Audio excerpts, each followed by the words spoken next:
The Cadillac CT5-V Blackwing gets a refresh for the 2025 model year. And in this video, I'll cover the exterior changes, the interior changes, take it for a drive and see what it's like out on the road, as well as what it's like on the track. Also, we'll talk about the pricing and how it compares to the competition and the fuel economy in case anyone cares. But anyway, as far as the styling here for the CT5-V Blackwing, well, the biggest change outside is up front here, where you have those new stacked LED headlights and the really nice waterfall effect with the LED strip that goes down lower into the front bumper there. And that whole front bumper is all new. It really opens up that grille some more. And this one also has the precision package on it, as well as a variety of carbon fiber packages as well that you can get on these now. And so they're pricey options, but they give you a lot more handling agility with that precision package, and also, you know, give you the extra lightweightness and extra aero you get here with those carbon fiber bits. But I really just love the front end here. I also love this color. We have 3 new colors here for 2025, this being one of them.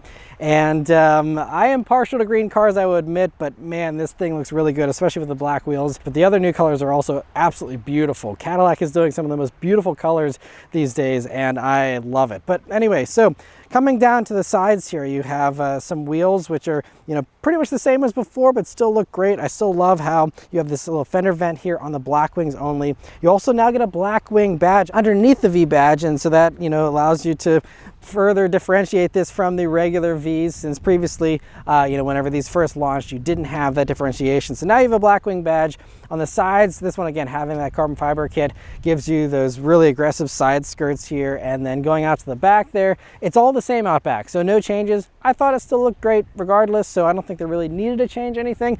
I'm just happy we have this car here at all. I'm just really happy it continues for 2025, but I think it, you know, still looks really good out back there, and of course, again, with those carbon fiber enhancements, makes it look extra aggressive as well. The interior gets a pretty big change here for the 2025 CT5. So you'll see you have this huge 33-inch display, which is really beautiful. And I thought that maybe it would block the view a little bit or just be kind of big for a vehicle of this size, but it actually drops down really nicely. Doesn't get in the way at all in my experience so far, and is a really pretty display. You know, the curved nature of it is really cool, and it has a lot of great info as well. So, you know, you have on the left-hand side here, of course, your gauges, and you have the same little touch panel here where you can control you know, the trip info or what you have displayed in the gauges. You can also change the gauge layout, so you can have, you know, the track mode, sport mode, give you sportier views, or a simpler mode there if you would like. And you know, it is nice. Now I will say there's less customization as far as what you can have displayed right in front of you compared to the pre-refresh, which had a few different zones you could adjust. This just has the one thing where you can pick one, you know, metric there on the left hand side, and otherwise everything else is in the middle here. And you do have this new performance page here in the middle, and that will, you know, go through a variety of the things that you're used to seeing if you're, you know, familiar with other, you know, Blackwings in the past, or even CTSV, you know, a lot of those same kind of features you have here in this as far as G meters, all those types of things. And you can have all that displayed there, but again, only select one of those to go over to the middle here. You do also have a head-up display as well, though, that'll also, you know, give you some info there, depending on, again, what mode that is in. But going over to the middle here, though, it's, again, familiar if you're familiar with any of these other new Cadillacs. It's a really nice display. It still does have wireless Apple CarPlay, wireless Android Auto. You know, going through all your menus and stuff is nice and simple. I think it's really well arranged the way GM has done it here in these. And in addition to having that new performance pages, you also now have Google built in, and it has all the Google Play Store stuff as well. So you have Google Assistant, Amazon Alexa, all that built natively into the vehicle, and you can download your own apps and sign in and have those running natively on here if you don't want to be tethered to your phone for whatever reason.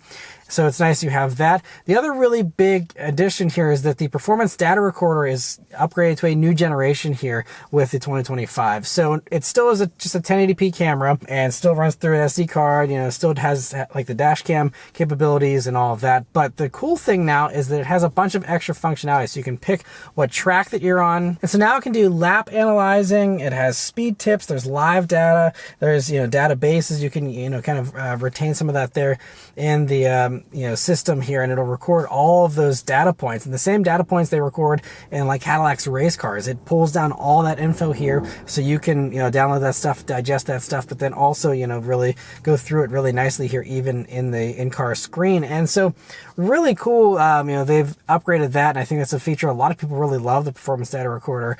And even just as a dash cam, it's nice to have a built-in dash cam that's seamless, that doesn't get in the way or isn't weird like any aftermarket stuff. It's really nicely built in there.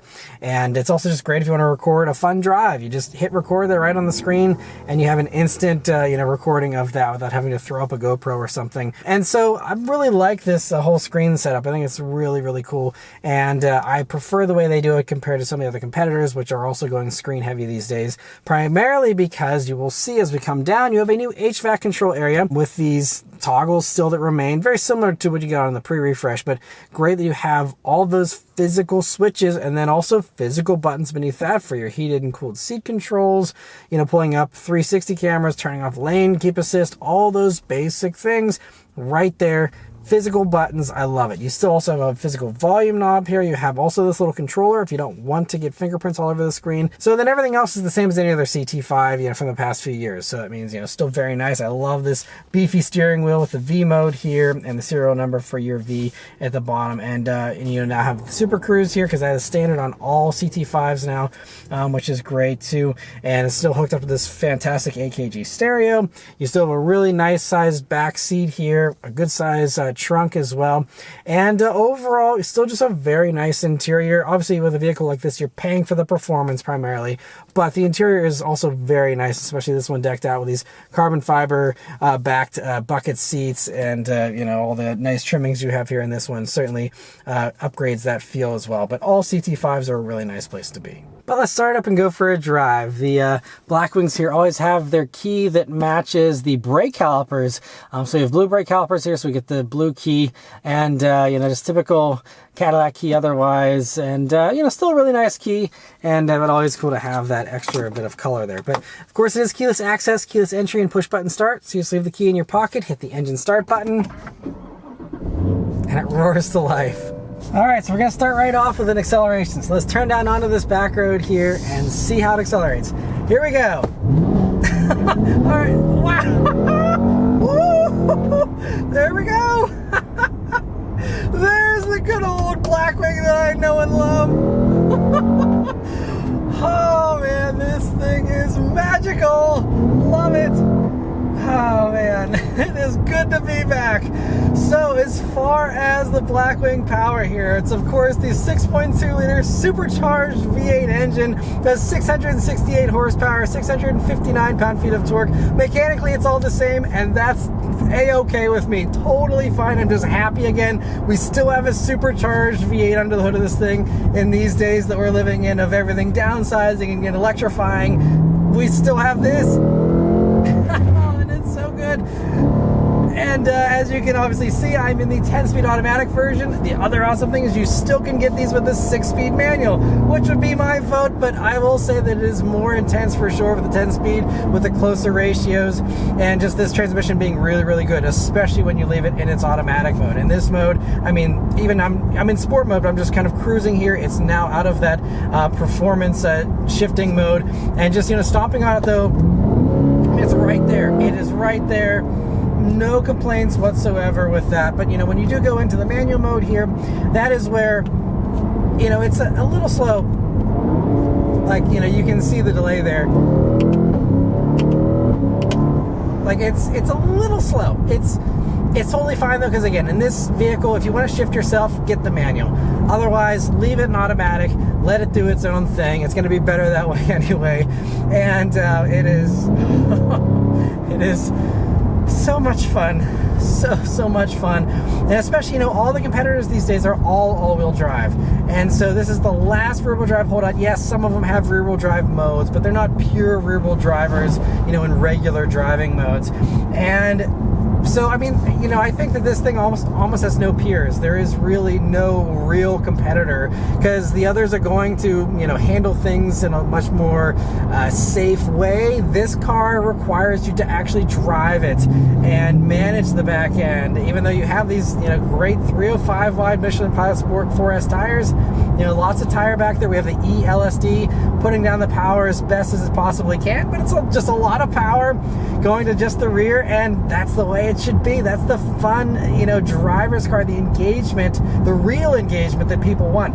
Real sounds, real tail happiness. You know, I mean, some of the fun, you know, gimmicky things you can get with some of the competitors is fun in its own way, and I'll take it over nothing.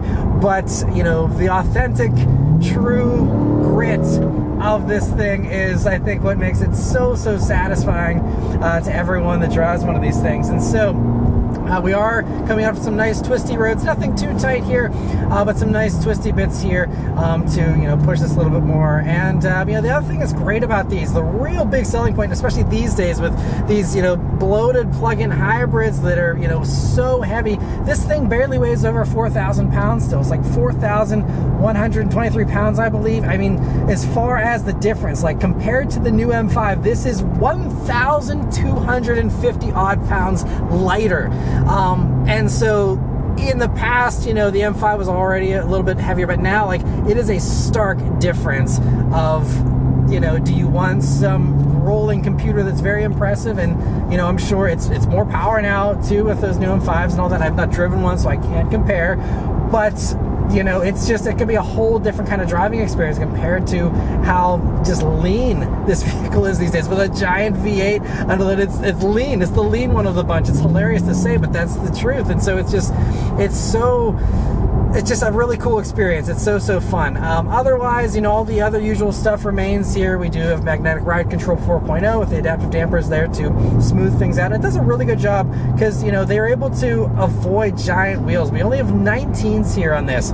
I love it. I am so happy they resisted the urge to go to bigger wheels and follow the trends and try and put 24s on this thing or whatever. You know, it's great that we have a reasonable wheel size that gives you better ride quality, better handling, and better impact protection on potholes and stuff. I mean, just so many perks.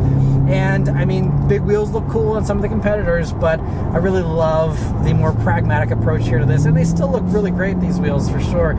And so you also have Brembo brakes hiding behind those wheels, and you can get carbon ceramics as well for a pricey upcharge if you would like that extra tractor ability. And this one does in fact have them. We will see if we can try them out here in a minute. But I mean, this thing is just, it's so good. And even whenever you're not hooning around and you are just, you know, doing an elevated pace on a back road, or you're even just cruising, it's so composed, and just it's so analog still in a lot of ways. You know, the steering weight is weighty but not overboard or artificial. It's just right and feels the way you want it to feel. Throttle response is right there, and really well done, but not overboard. Again, it has some nice ramp up to it. You know, brakes also feel nice and responsive, but again, they also have a nice ramp up to them so that you can be smooth with them easily, and you don't feel like it's trying to, you know, put your face to the windshield every time you hit the brakes, even with these carbon ceramics and the giant brakes you have. Those brakes, by the way, are 15.67 inches in the front, 14.7 in the rear. Nice beefy brakes here on these things, and you know, it gives you lots of confidence. And so, I mean, again, there's no new revelations as far as the regular package here goes for these. Again, still fantastic handlers. It's still really, that engine is the star of the show here. And yeah, so I won't, you know, talk overly long here about, you know, all the driving characteristics, because it's all the same that we know and love once again. And I spent a week with one of these a couple of years ago. Absolutely loved it. Even on snow tires, it's even more hilarious. Definitely check out that video at the end of this one if you want to see what one of these things on snow tires is like. But yeah, the big news though, other than, you know, the new styling, the new interior, is the fact that we have a new precision package available now for 2025. So I'm going to hit the track and we're going to talk about what that's like. And so out at Atlanta Motorsports Park, I got to try out both the regular Blackwing as well as the precision package. Unfortunately, due to my tight schedule that day, I wasn't able to take advantage of the full track day that Cadillac had available. So with just 3 laps in each setup, this won't be an in-depth track analysis. Also, the precision package car that I took out had pretty worn tires by the time I got to it, so front end grip was lacking a little bit by that point, but here's what that precision package gets you. Increased spring rates, a larger front stabilizer bar and revised suspension bushings, paired with new front steering knuckles and rear suspension toe links that allow for more aggressive wheel alignments for track usage. They also retuned the steering, chassis controls, MagneRide dampers, and the ELSD. It also requires those carbon ceramic brakes and is available with Michelin Pilot Sport Cup 2R tires. The package costs a whopping $18,000 though, but that price does include the brakes that are $9,000 on their own. Because of the tire wear for my laps, I honestly wasn't able to tell an immediate difference, so my quick experience tells me that you'll need to be very familiar with the Blackwings on track to be able to tell a difference beyond the obvious grip upgrade of the more aggressive tires there. It's cool they offer it though for those that want to track their Blackwings a lot, but personally, if you don't fall into that group, I'd skip it. Either way though, the Blackwings continue to be an absolute blast on track, extremely capable and exciting due to just enough edge to keep you on your toes, but enough stability, especially with a very intelligent performance traction management system, to give you confidence and just the right amount of assistance for whatever your skill level is. But anyway, calming down now, slowing down. We'll leave it in sport mode just because I like hearing those sounds, but you know, the other little things I mentioned here is the safety stuff is improved here for 2025 as well. So you have Super Cruise as standard now on all of these, and that is really cool. Now, I don't believe it's on the manuals, but on all automatics you get Super Cruise. It's included for the first 3 years. After that, it will become a subscription. But it's really great that you have that. And if this is going to be a daily driver for you, and if you do a lot of highway driving, you know, that is honestly a huge selling point all on its own, in addition to all the other unique, awesome perks of the Blackwings here. But, you know, none of the others can match truly hands-free driving on the highway, and also it's now been extended to many two-lane roads as well. So a lot of hands-free driving for the, you know, the boring stuff where, you know, you can't really light your hair on fire driving this thing. You know, you can instead just put on Super Cruise and relax and enjoy the AKG stereo and the wonderful ride quality you still have here in these. You know, you can kind of have the best of both worlds here with this, and that's something, again, even those more expensive competitors do not do hands-free. So that is a really great perk of this. Otherwise, all the other stuff is a little more advanced for 2025. So you have like side blind zone intervention. So, you know, if you're turning into your blind zone and there's someone there, you know, it can intervene, and it does do more advanced sensing now than it did in the past. So that's great. You also have all the other regular stuff as standard. So every safety feature you can think of, every convenience feature you can think of as far as driver assist, that is all standard, all baked in. No extra packages to select or anything. Nice and simple as far as all that goes. And that is also notable because a lot of the other, again, European competitors especially will make you pay extra for stuff still in nickel and dime you. And, you know, they still come out at more expensive than this, even if you don't go for those options. So really great they give you all that stuff here as standard. Another thing you might not care about a whole lot, but I'll mention briefly, is fuel economy. So these are rated 13 mpg in the city, 20 on the highway, and 15 combined. And you know, it's a supercharged V8. You know, you are happily paying the gas prices for, you know, something like this because that's part of the experience. It's about miles per gallon in this, not miles per gallon really. But just for your reference, those are the fuel economy numbers you can expect there. And then, yeah, the last thing to really talk about is pricing and how it compares to the competition. So let's talk about that. So the Blackwings start at $96,990, including destination for the manual, $100,665 for the automatic, which now also includes that Super Cruise. And with all the options, it appears that if you really tried hard, you could get one of these well into the 130s. As far as how it compares to the competition, there's really only two competitors available right now, the BMW M5 and the Audi RS7. You could potentially argue that there's also the Mercedes-AMG C63S, and those do start at the same price tag as the Cadillac, but it seems like almost no one wants its four-cylinder plug-in hybrid powertrain, so I won't bother discussing that anymore. So the main one here is the M5 in my mind, and those start $30,000 higher and add on 1,267 pounds due to that plug-in hybrid system. If you have the money to spare and you don't mind the extra weight, the positives are that you get 49 more horsepower, and BMW now awesomely does offer the M5 Touring, the wagon version that North America finally gets for the first time.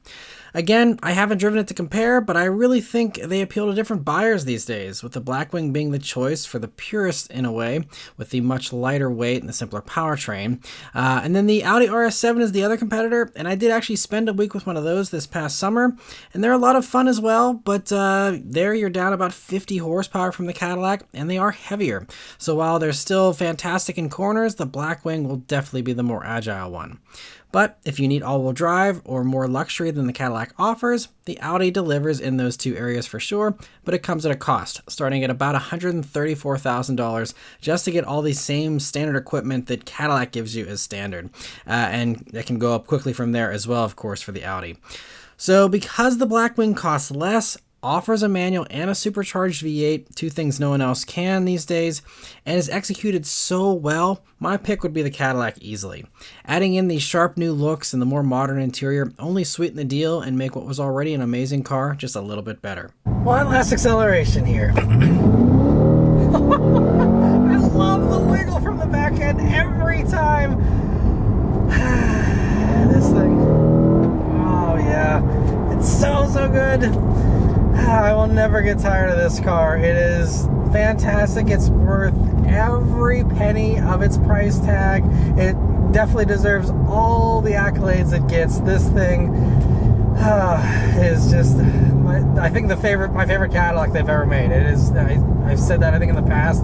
I still think it's just such an amazing car. So anyway, I won't repeat myself another 10 times, and I'll just say thank you all very much for watching. Huge thanks to Cadillac for providing me here with this opportunity to review the CT5-V Blackwing for you guys today. And yeah, let me know your thoughts on this vehicle in the comments below. Thank you guys once again very much for watching, and I'll see you guys on the next one. Take care.